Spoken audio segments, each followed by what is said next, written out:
दोस्तों, आज हम जानेंगे test ranking batting player.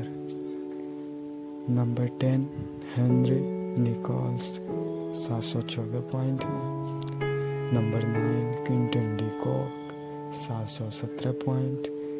Number 8 David Warner 724 point.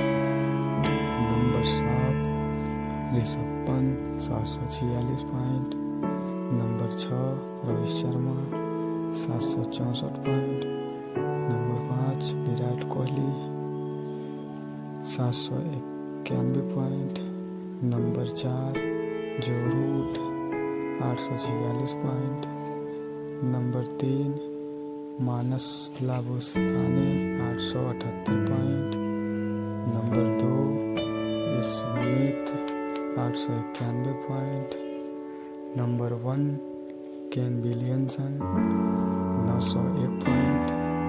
ऐसे ही वीडियो